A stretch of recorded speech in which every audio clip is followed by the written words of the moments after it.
오늘은 우리 추수감사주일 예배로 이렇게 예배를 드립니다. 하나님께서 우리 구약의 이스라엘 백성들에게 절기라고 하는 것을 이렇게 정해 주시고 그 절기를 지키게 하셨죠. 대표적으로 유월절, 무교절이라고도 하죠. 또 칠칠절, 초막절 이런 등등의 절기를 이렇게 정해 주시고 매해마다 그 절기를 이렇게 지키게 하셨습니다. 그래서 하나님께서 베푸신 은혜를 늘 기억하고 기념하라고 하신 것이고요. 그리고 또 그렇게 함으로써 백성들에게 하나님이 또 은혜를 베푸시는 그런 시간들입니다. 오늘날로 치면은 이제 부흥회 같은 거예요. 부흥회. 그러한 절기를 이제 허락하신 것인데요. 오늘날의 이 신약의 교회도 이제 그와는 다르지만 또 우리 교회마다도 이렇게 조금씩 다르긴 하지만 매해마다 지키는 이렇게 절기들이 몇 가지가 있습니다. 어떤 교회는 절기를 많이 지키는 모든 절기를 매주마다 52주 내내 절기를 지키는 교회들도 있어요. 그것도 감사하고 아니어도 감사하죠. 네. 그리고 또 저희 교회처럼 이렇게 최소한의 이렇게 절기를 지키는 이렇게 교회들도 있는데 어떤 최소한의 이렇게 지키는 교회라 할지라도 꼭 이 세 가지 절기는 다 지키는 것 같아요. 그래서 우리 흔히 기독교의 3대 절기라고도 불리우는데 첫 번째로 부활절, 그죠? 그리고 두 번째로 좀 있을 크리스마스, 성탄절, 그리고 오늘 추수감사절, 이 세 가지 절기는 이렇게 다 지키는 것 같아요. 저희 교회도 이 세 가지 절기는 지킵니다. 이단이라는 얘기 안 들으려고. 네. 여러분, 부활절, 예수님의 부활을 기억하고 기념하는 또 우리에게 장차 일어날, 아멘? 우리에게 장차 일어날 그 부활을 이렇게 고대하는 마음으로 예배를 드립니다. 우리가 매 순간 이 부활을 믿고 부활을 기대하는 마음으로 살아야죠. 그런데 이제 1년에 한 번 특별하게 그 부활을, 예수님의 부활을 기억하고 기념하고 예배를 드리는 겁니다. 그런 것처럼 우리가 매 순간 감사하면서 살아야 됩니다. 아멘입니까? 우리가 1년에 한 번만 감사하는 게 아니고 매 순간 감사해야 됩니다. 그런데 또 이 또한 특별히 한 해에 한 번 이제 우리가 뜻을 정해서 다 같이 모여서 특별하게 한 해 동안 베풀어 주신 하나님의 은혜를 기억하면서 이렇게 감사하는 예배를 이제 드리고 있는 겁니다. 너무 감사하죠. 하나님께서 허락해 주신 아주 의미 있고 특별한 시간이라는 생각이 듭니다. 우리 기독교 신앙에 있어서 감사가 얼마나 중요한지를, 그리고 또 우리가 이 감사를 얼마나 중요하게 여기는지를 이렇게 보여주는 거라는 생각이 들어요. 부활, 예수님의 오심, 이거 중요한데 그와 함께 이 감사하는 일, 감사라는 것이 우리 기독교 신앙에 있어서 얼마나 중요한가를 보여주는 것 같다는 생각이 듭니다. 실제로 우리 그리스도인뿐 아니라 우리 이 땅을 살아가는 인생에 있어서 이 감사는 너무나도 중요한 내용입니다. 우리가 성공한 인생을 살려면, 또 우리가 행복한 인생을 살려면 어떻게 해야 된다 그럽니까? 감사해야 된다. 성공하기 위한 7가지 습관이라는 말이 있잖아요. 그런 거 보면 항상 이게 들어가 있어요. 항상 감사하는 습관이 있어야 된다. 우리가 감사가 중요한 이유는 그냥 감사해야 하니까, 그게 마땅하니까 하는 것도 있지만 무엇보다 우리에게 감사가 굉장히 큰 유익이 되기 때문이다라는 것입니다. 우리 탈무드에도 보면 이런 말이 있습니다. 세상에서 가장 지혜로운 사람은 배우는 사람이고 세상에서 가장 행복한 사람은 감사하는 사람이다. 여러분, 행복한 사람이 되길 원하십니까? 그러면 어떻게 해야 된대요? 감사하는 사람이 돼야 된다. 존 밀러라고 하는 분도 이런 이야기를 했습니다. 사람이 얼마나 행복한가는 그 사람의 감사의 깊이에 달렸다. 여러분, 우리의 행복은 무엇에 달렸다는 거예요? 감사. 감사는 우리를 행복으로, 또 우리를 성공으로 인도해 준다라는 겁니다. 우리 그리스도인에게는요 더더욱 그런 것입니다. 우리 그리스도인에게는 이 감사가 더더욱 중요합니다. 우리 신앙에 있어서 정말 중요한 요소가 뭐냐면 바로 감사입니다. 여러분, 우리에게 이 감사는요 또한 믿음의 척도라고도 할 수 있는 겁니다. 그 사람의 믿음이 어느 정도인가, 여러분의 나의 믿음이 어느 정도인가 알려면은요, 내 감사가 어느 정도인가를 보면 된다는 거예요. 내가 얼마나 감사하는 삶을 살고 있는가를 보면 우리의 믿음을 진단할 수 있다는 것입니다.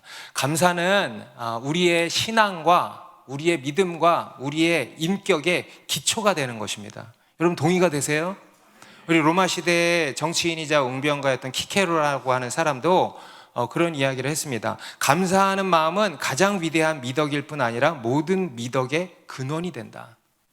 감사는 가장 위대한 미덕이고 그뿐 아니라 모든 미덕의 근원이 된다. 곧 우리의 인격의 기초가 된다는 거예요. 여러분 동의가 되세요? 네, 그래서 우리는 무엇보다 감사를 배워야 됩니다. 감사를 배워야 됩니다. 그리고 감사를 훈련해야 하는 것입니다. 그래서 오늘은 이 추수감사주의를 맞이해가지고 성경에 나오는 또 한 명의 감사의 사람, 바로 다니엘이라고 하는 사람입니다. 이 다니엘에 대해서 좀 살펴보도록 하겠습니다. 우리 다니엘서 6장 1절부터 10절까지의 말씀, 오늘 본문입니다. 다니엘서 6장 1절부터 10절까지의 말씀, 저와 한 절씩 읽도록 하겠습니다.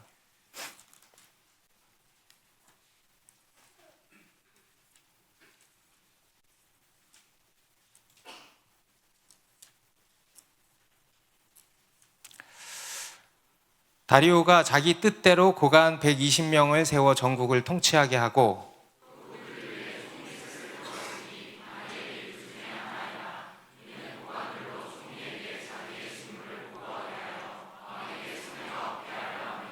다니엘은 마음이 민첩하여 총리들과 고관들 위에 뛰어남으로 왕이 그를 세워 전국을 다스리게 하고자 한지라.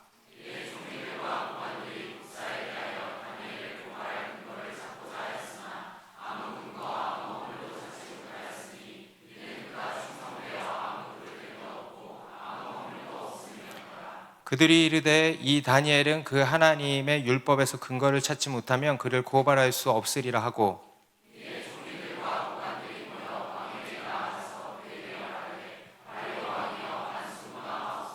나라의 모든 총리와 지사와 총독과 법관과 관원이 의논하고 왕에게 한 법률을 세우며 한 금령을 정하실 것을 구하나이다.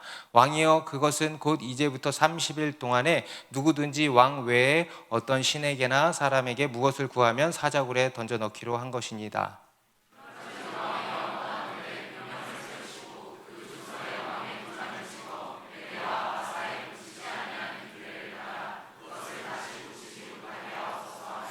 이에 다리오 왕이 조서에 왕의 도장을 찍어 금령을 내니라.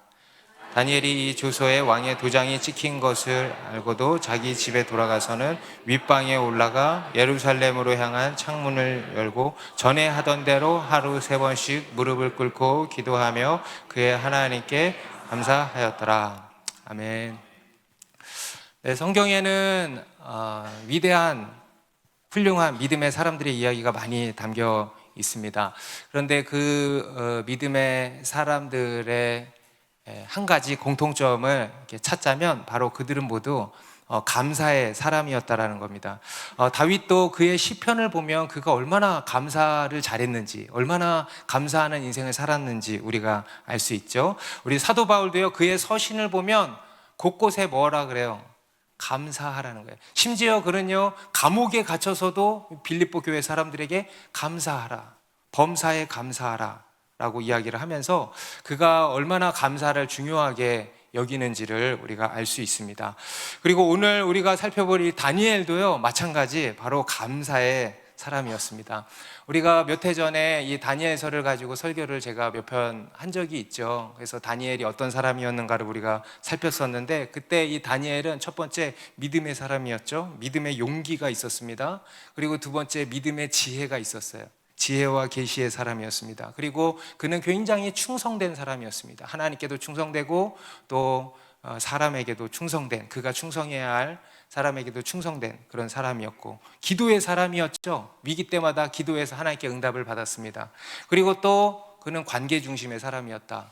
그에게는 좋은 동역자들이 있었고 그들과 함께 모든 일을 했다 그랬습니다. 그리고 또 한 가지 우리가 오늘 본문을 통해서 알 수 있는 사실이 뭐냐면 이 다니엘은 어떤 사람이냐? 감사의 사람이었다라는 겁니다. 우리 다니엘서 6장, 우리가 오늘 읽은 이 다니엘서 6장은 우리가 잘 아는, 또 한 가지 잘 아는 이야기죠. 다니엘이 왕의 이 어명을 어기고 사자굴에 던져지는 그런 이야기입니다. 그래서 그 일이 어떻게 일어났는지를 이제 보여주는 거죠. 바벨론 제국의 시대가 지금은 이제 끝이 났습니다. 그리고 메데 바사 제국의 시대가 열리게 된 겁니다. 그 첫 번째 왕으로 이제 다리오라고 하는 사람이 나라를 다스리게 된 건데요. 오늘 본문 1절에 우리가 보니까 이 다리오 왕이 나라를 다스리기 위해 120명의 고관을 전국에 세웠다 그러죠. 그리고 그 120명 위에 3명의 총리를 세웠다고 합니다. 그리고 그 중에 하나가 누구였냐? 바로 다니엘이었습니다. 그런데 나중에는 그 3명의 총리 위에 이 다니엘을 최고 총리로 가장 으뜸으로 세웠다라고 기록을 하고 있습니다. 보통 왕이 되면요, 다 누구를 총리로 세우겠어요? 자기 측근들을 총리로 세우지 않겠습니까? 자기 사람을. 그런데요, 이 다리오 왕은 왜 그랬는지 그렇게 하질 않고 이방인, 그것도 포로로 끌려온, 그것도 지금 이 다니엘의 나이가 80이 넘은 때거든요. 80이 넘은 노인이에요. 죄송합니다. 80이 넘은 분을 둘째 통치자로 세운 거예요. 굉장히 파격적인 인사죠. 그죠? 예. 이것은 이 다리오 왕이 참 어떤 강직한 사람이었다라는 것을 보여주기도 합니다만은 결국은요, 하나님이 하신 일 아닙니까? 다니엘에게 지금까지 베풀어 주셨던 것처럼 지금도 베푸시는 하나님의 페이버인 것입니다. 그리고 또 한 가지, 이 다니엘이 그만큼 충성되고 믿음직스러운 사람이었다라는 것을 이제 또 한 번 보여주는 겁니다. 그런데 여러분, 우리가 이러한 하나님의 은총이 있으면, 은총만 있나요? 항상 뭐가 따라오죠? 시련이 따라오는 거예요.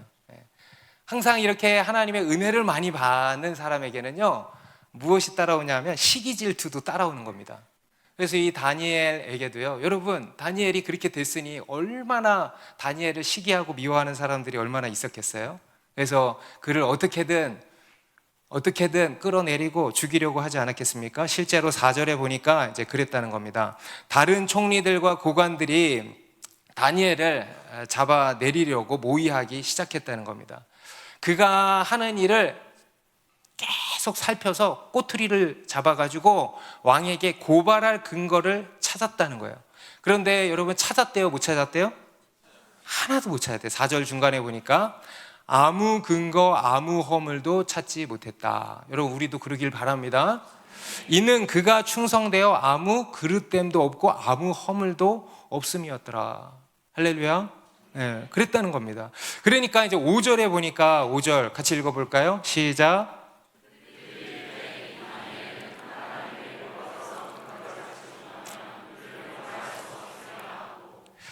이 다니엘이 하는 일에 있어서는 고발할 근거를 하나도 못 찾으니까 이들이 어떻게 했냐? 하나님의 율법에서 근거를 찾으려고 했다. 다시 말해서 그의 신앙의 문제를 걸고 넘어지려고 했다라는 겁니다. 그게 아니면 다니엘을 고발할 근거가 없기 때문에. 그런데 이 다니엘에게 찾을 신앙의 근거가 무엇인가 하면 그 당시 다니엘이 어떻게 했다는 거예요. 그러니까 사람들이 다 알았던 거예요. 다니엘이 어떤 일을 했는지. 바로 매일 하루 3번 자기 집 창문을 열고 예루살렘을 향해서 창문을 열고 기도를 했다는 거예요. 그러니까 그걸 가지고 이제 음모를 꾸미고자 했다는 겁니다. 그래서 왕에게 가가지고, 왕이시여, 한 가지 금령을 내리십시오. 무슨 금령이냐? 지금부터 한 달 동안 왕 외에 어떤 신이나 사람에게 무엇인가를 구하면 사자굴에 던져 넣는 이런 금령을 내리십시오. 희한한 금령이 다 있죠. 한마디로 기도 금지령이에요. 기도 금지령. 왕 외에 다른 신이나 사람에게 기도하고 구하는 것을 금하십시오. 마치 왕을 위한 금령처럼 이야기를 합니다. 그죠? 왕에게 충성된 사람들이 왕을 위해서 이렇게 하시라고 조언하는 것처럼 보이지만 이것은요, 왕을 끔찍한 딜레마에 빠뜨리게 하는 그런 음모였던 것이죠. 그러니까 이 왕이 그래 그거 좋은 생각인데 하면서 흔쾌히 그들의 말을 수락을 합니다. 그래서 실제로 그러한 금령을 내리게 된 겁니다. 9절에 보니까 이에 다리오 왕이 조서의 왕의 도장을 찍어 금령을 내니라. 그래서 이제 30일 동안 바벨론에서 어떤 신에게 어떤 사람에게도 이제 구하는 것, 기도를 이제 못하게 된 것입니다. 기도 금지령이 떨어진 겁니다. 만약에 이것을 어기면 어떻게 되냐? 사자굴에 던져져서 사자밥이 되는 겁니다. 여러분 큰일 났죠. 다니엘 인생에 또 한 번 이제 큰 위기가 닥치게 된 겁니다. 그런데 그때 다니엘이 이제 어떻게 했는가? 그게 바로 이제 10절입니다. 우리 10절 말씀 다시 한번 읽습니다. 시작. 다니엘이 이 조서의 왕의 도장이 찍힌 것을 알고도 자기 집에 돌아가서는 윗방에 올라가 예루살렘으로 향한 창문을 열고 전에 하던 대로 하루 3번씩 무릎을 꿇고 기도하며 그의 하나님께 감사하였더라. 다니엘이 그러한 조서의 왕의 도장이 찍힌 것을 알고도 어떻게 했대요?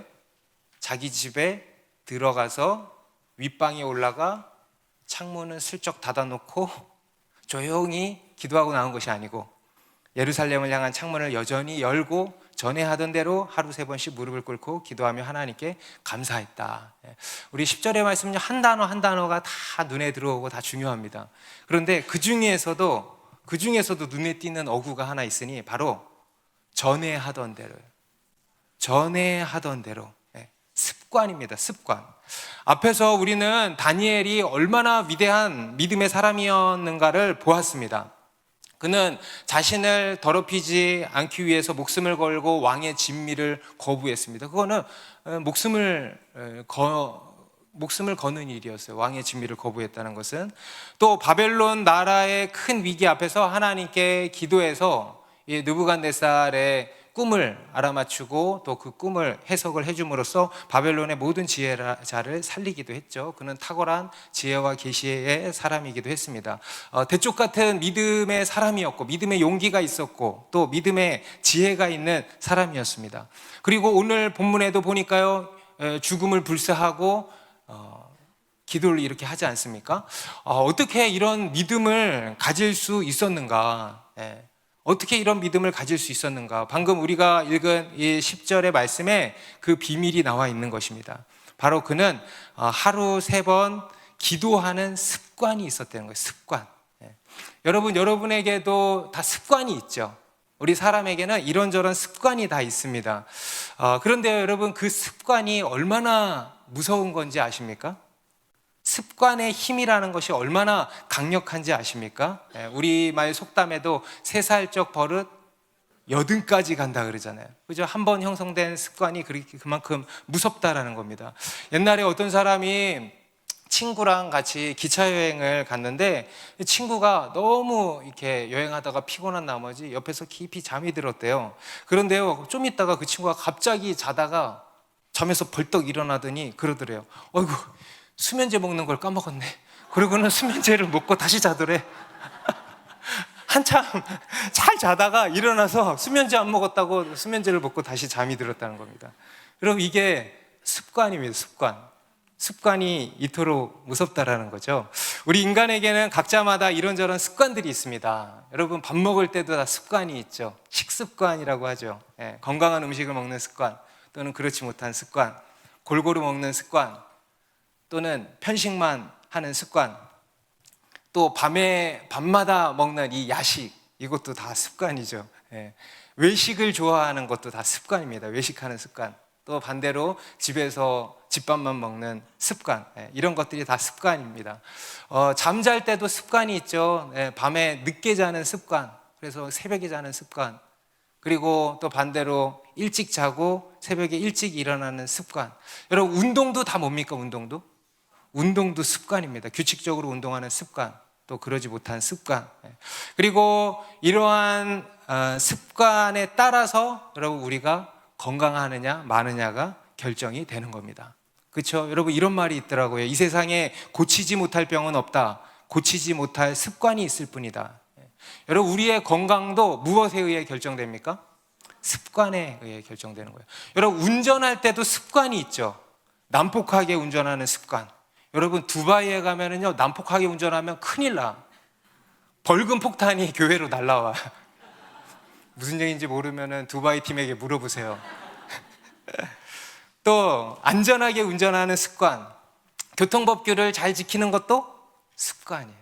어기는 것도 습관이에요. 안전벨트를 잘 하는 습관, 또 안 하는 습관, 또 양보하는 습관, 양보 안 하는 습관, 이런 것들이 다 습관입니다. 그리고 이런 습관을 따라서 우리의 생명이 좌지우지 되는 것이죠. 또 우리가 말할 때도 습관이 있습니다. 다른 사람 말에 잘 경청하는 습관이 있고, 또 반대로 다른 사람 말할 때 딱 끊고 얘기하는 그런 습관이 있어요. 다른 사람 말을 잘 안 듣는 습관, 또는 뻑하면 소리 지르는 습관, 그리고 뻑하면 거짓말하는 것도 습관이에요. 여러분, 소비 생활도 다 뭡니까? 다 습관이에요. 절약하는 습관, 아끼는 습관, 또 반대로 과소비하는 습관. 그 외에도 우리 삶에는 이런저런 크고 작은 습관들이 다 있습니다. 그리고 그 습관이 우리의 삶을 형성하고요, 또 우리의 인생을, 우리의 미래를 결정한다고 해도 과언이 아닐 것입니다. 우리 그리스의 철학자 아리스토텔레스도 알렉산더 대왕에게 이런 조언을 이제 한 적이 있대요. 중요한 것은 행동이 아닌 습관입니다. 반복하는 행동이 습관이 되고 그 습관이 내가 되기 때문입니다. 그 습관이 나가 된다는 거예요. 나는 습관에 의해서, 내 인생은 습관에 의해서 결정된다, 이런 말이죠. 그래서 좋은 습관을 가지십시오 하는 것입니다.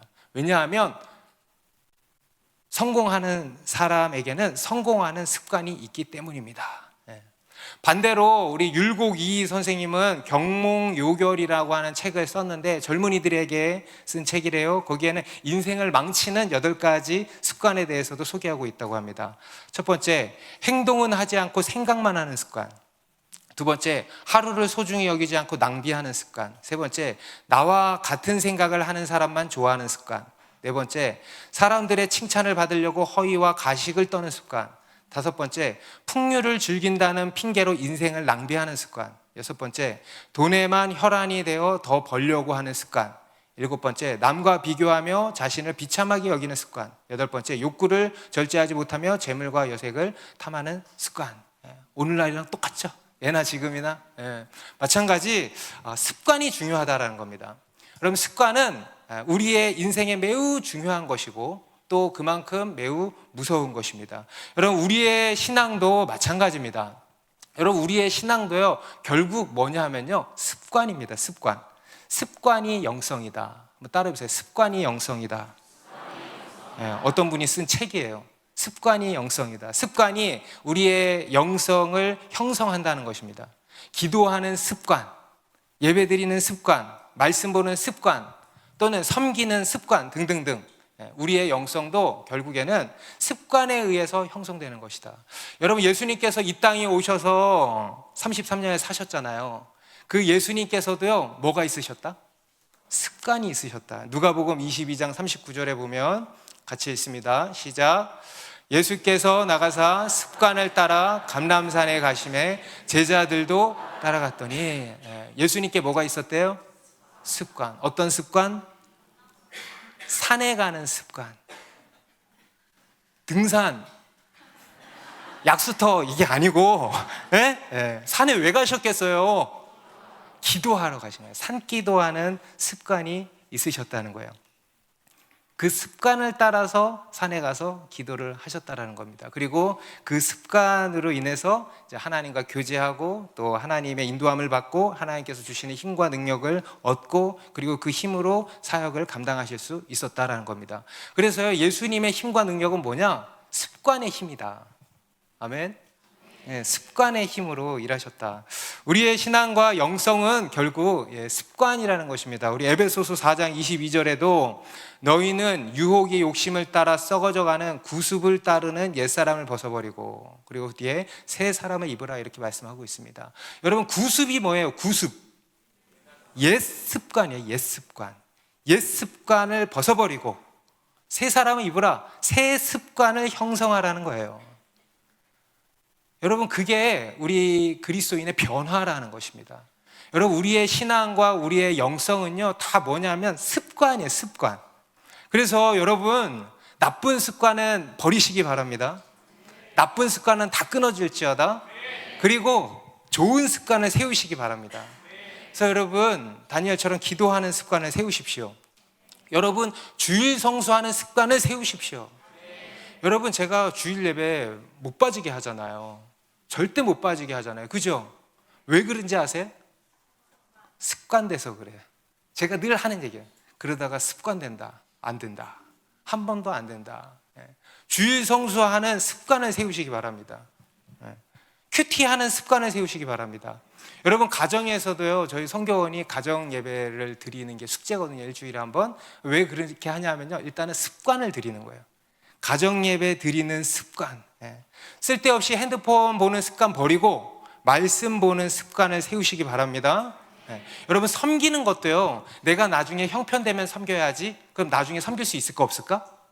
없어요. 여러분, 선교 헌금, 구제 헌금, 고아와 과부를 도우라 그랬는데 그렇게 돕는 거 나중에 내가 형편되고 돈 많이 벌면 해야지 하면 됩니까?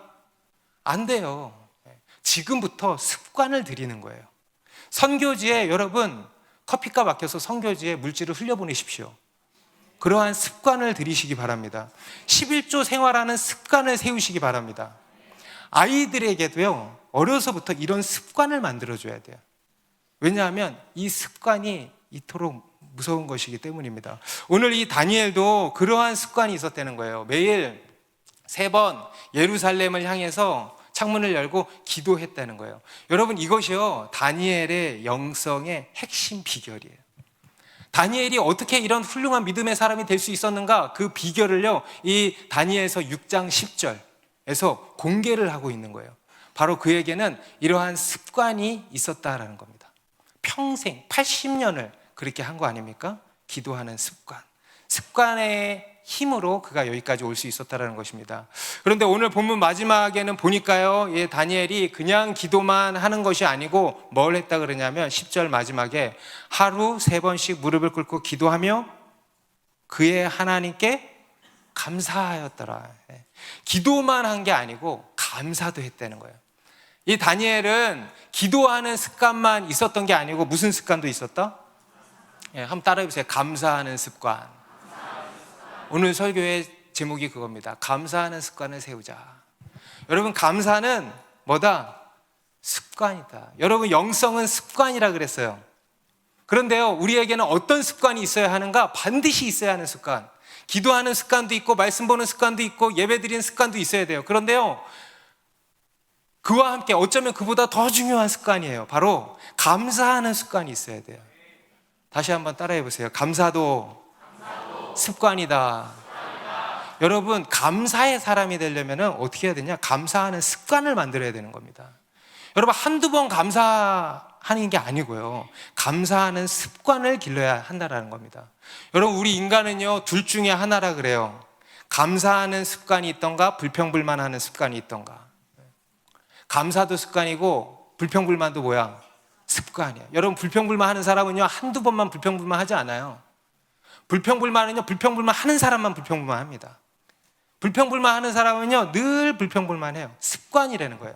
반대로 감사하는 사람은 어떠냐? 늘 감사하는 거예요.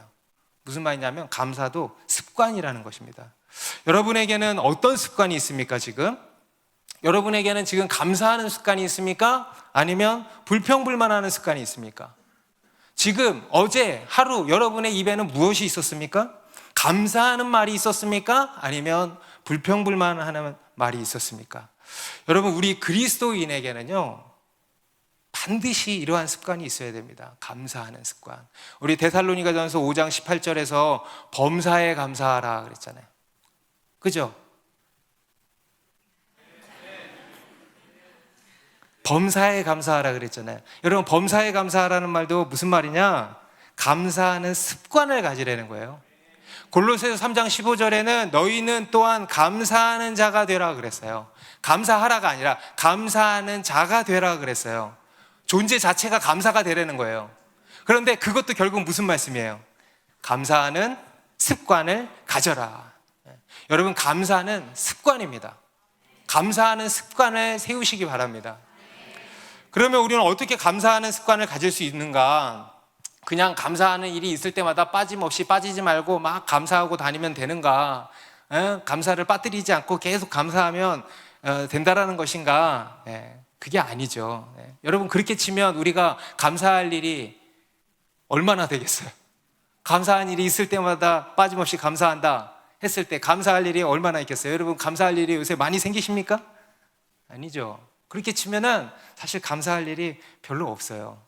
우리가 감사하는 습관을 가진다라는 것은요, 뭐냐 하면 바로 우리의 환경과 상황에 상관없이 감사한다는 거예요. 오늘 이 다니엘도 보십시오. 그의 상황을 한번 생각을 해보십시오. 지금 감사가 나옵니까? 기도는 절로 나와.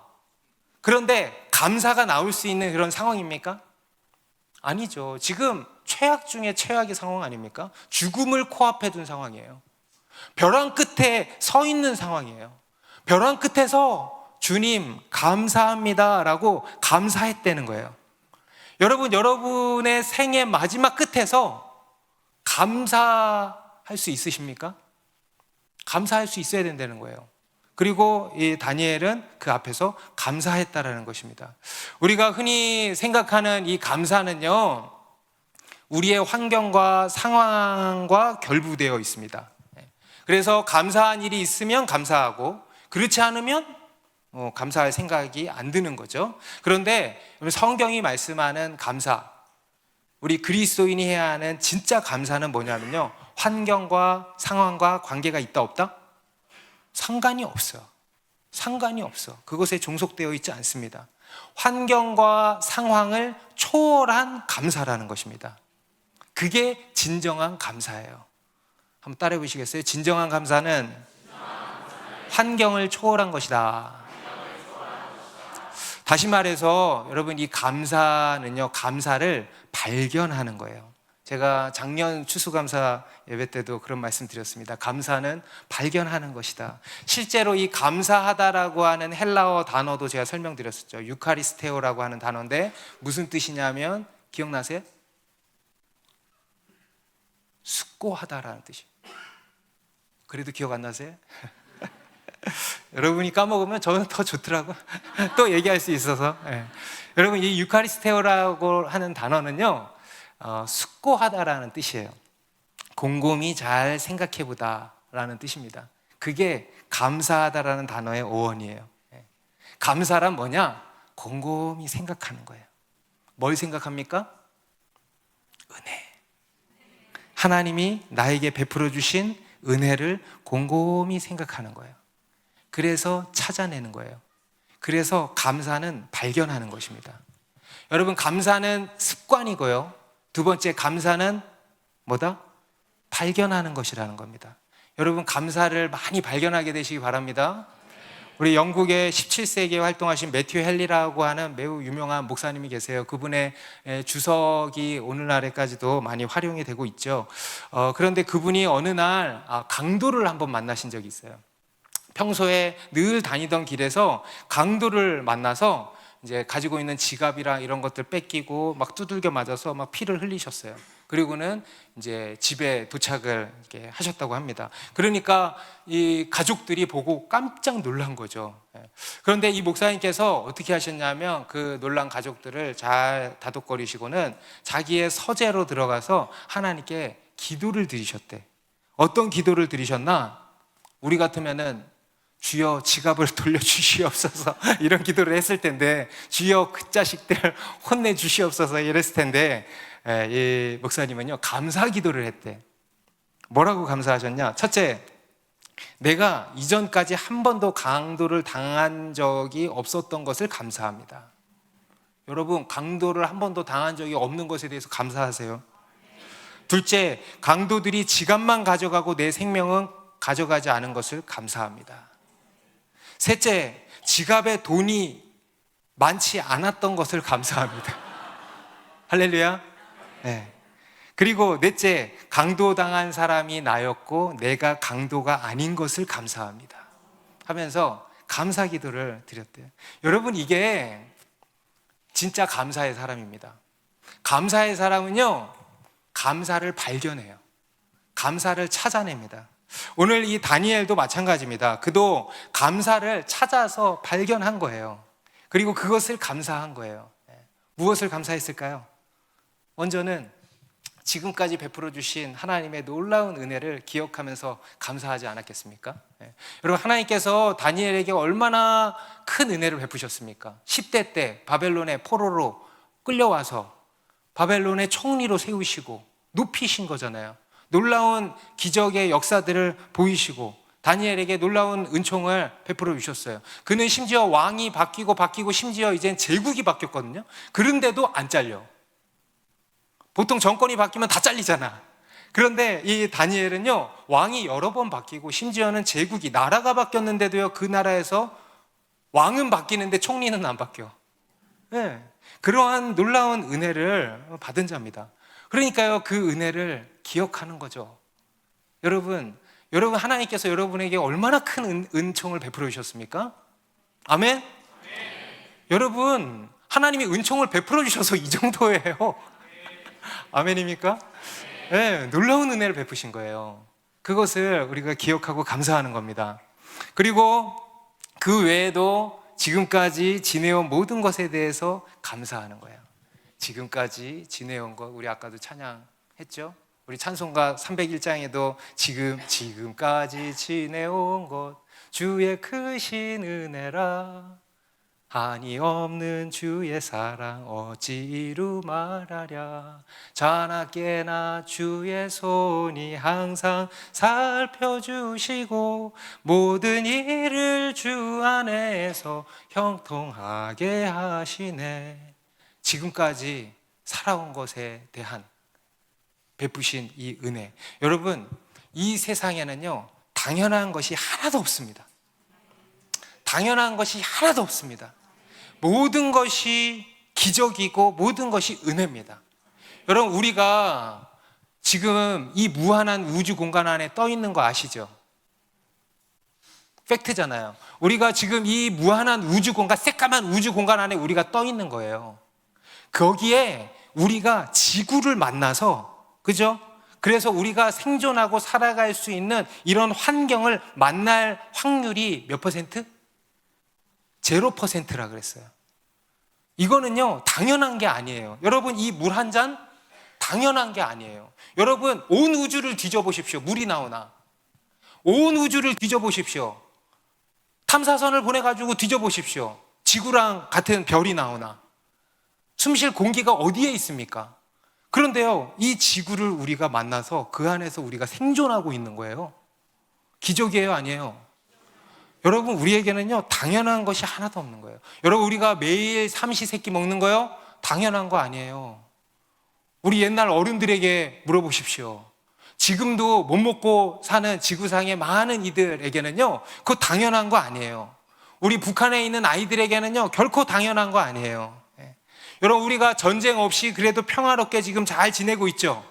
그런데요, 그것도 당연한 거 아니에요. 그렇지 못한 사람들에게는요, 기적이에요. 지금도 지구상에 많은 전쟁들이 있는데 그들에게는요, 기적이에요. 여러분, 감사하셔야 돼요. 우리나라가 70년 동안 전쟁이 없었던 적이 없대잖아요. 이 조선 땅의 역사 가운데. 이거는요, 기적이에요, 기적. 감사해야 돼요. 여러분, 일할 수 있는 직장이 있는 거 당연한 거 아니에요. 그렇지 못한 사람에게는 기적입니다. 여러분, 건강한 거, 나름 건강한 거, 그거 당연한 거 아니에요. 앞을 볼 수 있는 거 당연한 거 아니에요. 그렇지 못한 사람에게는 기적이에요. 어떤 분이 대장암 수술을 하셨는데, 죄송해요, 이런 얘기해서, 방귀를 낄 수 있는 게 너무 감사하다 그러시더라고요. 방귀를 낄 수 있는 게 너무 감사해요. 그것도 당연한 게 아니에요. 기적이에요. 네. 여러분, 우리가 오늘을 살고 오늘 우리가 숨이 붙어서 깨어났잖아요. 그리고 이 자리에 나와서 예배 드리잖아요. 여러분, 이거 당연한 거 아니라는 거예요. 다 기적이고 다 하나님이 살려주셔서 살아있는 거예요. 하나님이 데리고 가시면 가는 거예요. 하나님이 살려주셔서 건강하게 해주셔서 허락해 주셔서 우리가 지금 건강하게 나름 살아가고 있는 거예요. 다 하나님의 기적이고 은혜라는 것입니다. 그러니까 이런 은혜를 생각하고 감사하는 거죠. 그리고 또 이 다니엘은 무엇에 감사했는가? 바로 그 하나님께서, 지금까지 내 인생을 이끌어 오신 그 하나님께서 앞으로도 영원히 나와 함께 하시고 동일한 은혜를 베풀어 주실 것에 대해서 또한 감사하는 것입니다. 아멘입니까? 그 하나님이 이제 때가 됐으니까 나 갈게 하고 가시는 게 아니에요. 우리를 끝까지 사랑하시고 끝까지 은혜를 베푸시는, 갈수록 더 큰 은혜를 베푸시는 그 하나님의 은혜를 믿고 감사하는 것입니다. 그가 앞으로 이 일이 어떻게 될지는 모르지만, 우리의 앞길이 어떻게 될지는 모르지만 분명히 알고 확신하는 것은 무엇입니까? 지금까지 내 인생을 인도해 주신 하나님께서 앞으로도 여전히 영원히 함께 하시고 은혜를 베푸실 거라는 것을 믿는 거 아닙니까? 설령 사자밥이 돼서 죽는다 할지라도 여러분, 다니엘이 죽어도 죽는 게 아니죠. 그는 영원히 살죠. 아멘? 부활이 있고 천국이 있는 거예요. 천국에서 주님과 더 큰 생명과 더 강력한 생명과 더 큰 복을 누리게 되는 그런 은혜가 있는 것입니다. 여러분, 우리는 이 은혜를 더 감사해야 돼. 할렐루야. 여러분, 우리에게는 영원한 생명이 있어요. 영원한 하나님의 나라가 있어요. 이 땅에서 누리는 것과 비교가 안 되는 영광이 있어요. 영원한 복락이 있습니다. 그것이 우리에게 약속되어져 있습니다. 여러분, 그것으로 인하여서 우리는 더 감사한 거예요. 그러니 여러분, 우리 믿는 자들은요, 그래서 범사에 감사하라고 그러는 거예요. 늘 범사에 감사하니까. 모든 게 감사한 거예요. 모든 게. 아멘입니까? 지금까지 지내온 것도 감사, 그리고 앞으로도 베풀어 주실 은혜에도 감사, 그리고 천국 가서 누리게 될 더 큰 은혜 더 감사. 이게 우리 그리스도인이다. 그리고 세 번째로 이 다니엘은 무엇에 감사했는가? 바로 10절 마지막에 보니까요, 뭐라 그러냐면, 따라합시다. 그의 하나님께 감사하였더라. 여러분, 다니엘이 감사한 가장 중요한 제목이 뭡니까? 바로 그의 하나님이에요. 하나님. 여러분, 이게 진짜 감사예요. 아까 그랬죠? 감사는 환경과 상황과 상관이 없다고, 결부되어 있지 않다고. 감사는 무엇과 결부되어 있냐? 하나님과 결부되어 있는 거예요. 여러분, 우리는 하나님으로 인해서 감사할 수 있는 거예요. 하나님으로 인해서 감사한 거예요. 곧 하나님과의 관계예요. 하나님과의, 그의 하나님께, 그냥 하나님이 아니에요. 그의 하나님, 나의 하나님, 나에게 은총을 베푸시고 여기까지 인도해 주신 내 하나님, 하나님과의 관계죠. 이로 인하여서 감사한 것입니다. 여러분, 우리의 믿음은 뭐냐? 바로 하나님과의 관계입니다. 하나님이 나의 하나님이 되심으로 인해서 우리는 만족하고 감사하는 것, 이게 바로 우리의 믿음입니다. 시편 23편 1절에 여호와는 나의 목자시니 내게 부족함이 없으리로다.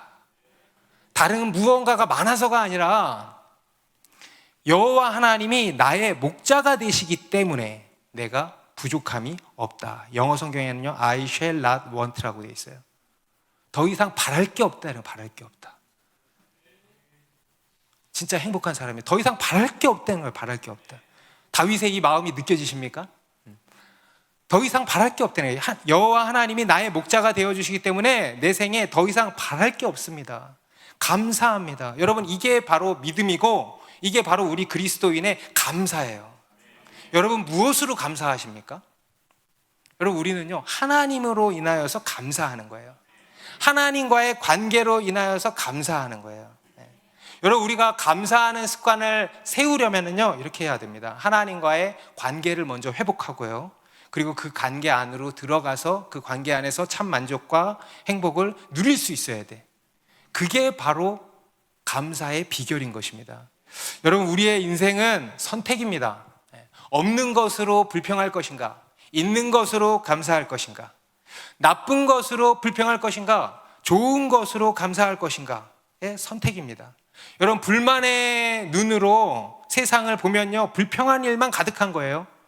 그런데 감사의 눈으로 세상을 보잖아요. 그럼 온통 감사하는 것들로만 가득 차 있는 게 우리의 인생인 것입니다. 여러분, 이 세상에 있는 것들 중에 절대적으로 나쁜 게 있습니까? 또 절대적으로 좋은 것이 있습니까? 아니죠. 여러분, 우리 인간은 스스로 좋고 나쁜 것을 평가하고 판단하지만 사실 하나님 안에서는요, 모든 것이 좋아요. 하나님 밖에서는요, 모든 게 안 좋아요. 아멘입니까? 여러분, 모든 것이 하나님 안에서는 좋은 것이고 선한 것입니다. 우리 하나님께 모든 것이 달려있다라는 겁니다. 그래서 우리 디모데전서 4장 4절에도 같이 있습니다. 시작. 하나님께서 지으신 모든 것이 선함에 감사함으로 받으면 버릴 것이 없나니. 하나님 안에서는 모든 것이 어떻대? 선하다. 아멘. 여러분, 그러한 눈이 열리게 되시기 바랍니다. 하나님 안에 있으면은요, 모든 것이 선해. 여러분, 요셉이 당한 그 억울한 일들을 보십시오. 그 일이 하나님 안에 들어오니까 뭐가 돼요? 선이 되는 거예요. 우리 하나님은 내가 당하는 불의와 악도 선으로 바꾸시는 하나님이십니다. 하나님 안에서는요, 후진 게 없어요. 나쁜 게 없어요. 하나님 안에서는요, 모든 게 다 좋고 선한 것입니다. 하나님께 절대 가치가 있는 거예요. 그렇기 때문에 우리는 어떻게 해야 되냐? 감사함으로 받으려는 거예요. 그럼 버릴 것이 없다라는 것입니다. 그래서 여러분, 환경으로 인해서 불평하지 마시고 하나님으로 인해서 감사하십시오. 환경으로 인해서 불평하지 마시고 하나님으로 인해서 감사하시기 바랍니다. 그럼 선하신 하나님께서 모든 것을 합력하여서 선을 이루실 것입니다. 어제 제가 교회에서 설교 준비를 하고 이게 집에 가서 아내랑 이런저런 이야기를 하다가 아내가 얼마 전에 이렇게 유튜브에서 어떤 목사님이 이제 설교는 아니고 어떤 목사님이 막 뭐 이렇게 이야기하신 거를 봤는데 이야기를 해주는 거예요. 그분이 오랫동안 공황장애랑 불안장애, 우울증 이런 것들을 많이 앓으셨대요. 그런데 그것을 이제 잘 이겨내셨는데 어떻게 이겨내셨는가 하는 그런 이야기였습니다. 그러면서 그분이 그런 사람들에게 세 가지를 권면을 하는데, 첫 번째, 의사 말을 잘 듣자. 우리 그리스도인이요, 너무 믿음이 좋아서 의사 말을 잘 안 듣는데, 근데 의사 말을 잘 듣자. 두 번째, 몸을 잘 관리하자. 몸과 정신과 우리의 영성은 다 연결이 돼 있다. 몸을 잘 챙기자. 그리고 세 번째, 감사하는 삶을 살자. 감사가 굉장히 중요하다 이거야.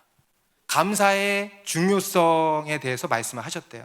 그러면서 그분이요, 이런 제안을 하시더라는 거예요. 구체적으로 감사를 표현하는 게 중요한데 감사일기를 써보라고 했다는 거예요. 감사일기를. 그래서 저희 와이프가 나도 이제 감사일기를 한번 써보려고 한다고 그러더라고요. 그런데 제가 그 이야기를 듣는데 이거 내일 설교랑 너무 이렇게 이어지고 해가지고 그 영상을 저도 봤어요. 이렇게 보고 되게 은혜를 받았어요. 그리고는 무슨 생각이 들었냐면 우리 교회에도 이거 한번 해봐야 되겠다 싶더라고요. 그래서 내년에 감사일기를 한번 써보자. 여러분, 감사하는 습관을 세우자. 말만 하면 뭐해? 말만 하면 뭐해? 이건 실천이 너무 중요하잖아요. 그래서 내년에는 우리도 감사일기라는 걸 한번 써보자. 우리가 그냥 혼자 하면 안 되니까 같이 교회적으로 한번 해보자, 이런 생각이 들었어요. 그리고 우리 더드림 아카데미 아이들도 일기를 쓰게 할까 막 이런 얘기 했는데, 일기고 뭐고 감사일기를 쓰게 해야 되겠다. 다른 일기고 뭐고 그냥 감사일기를 쓰게 해야 되겠다. 그래서 어려서부터 감사하는 습관을 기르도록 해줘야 되겠다. 우리도 감사하는 습관을 기르고 아이들도 감사하는 습관을 기르면 좋겠다, 이런 생각이 들었어요. 여러분, 감사하는 습관을 우리가 세워봅시다. 한번 따라해 보세요. 그래서 감사, 그러니까 감사, 그럼에도 감사, 그것까지도 감사, 그냥 감사, 무조건 감사. 여러분, 우리의 감사는 조건부 감사가 아니고요, 무조건 감사예요. 왜? 하나님 때문에. 왜? 하나님 때문에. 하나님이 계시니까. 하나님이 나의 하나님이 되시니까. 그는 선하시며 그 인자하심이 영원하시니까 모든 것이 감사한 거예요. 할렐루야. 여러분, 우리가 지금 사는 이 세상이 얼마나 암울하고 얼마나 어둡습니까? 얼마나 절망스럽습니까? 사방이 우겨쌈을 당한 것 같은 그런 답답한 상황이죠. 위기 중에 위기를 우리는 겪고 있습니다. 그런데 그럴 때일수록 우리에게 필요한 것이 뭐냐? 바로 감사의 영성이에요. 그래서 감사의 근육을 키워야 되는 것입니다. 여러분, 이 감사의 습관을 세워갑시다. 감사의 달인이 됩시다. 우리 좌우에 이렇게 얘기해서 감사의 달인이 됩시다.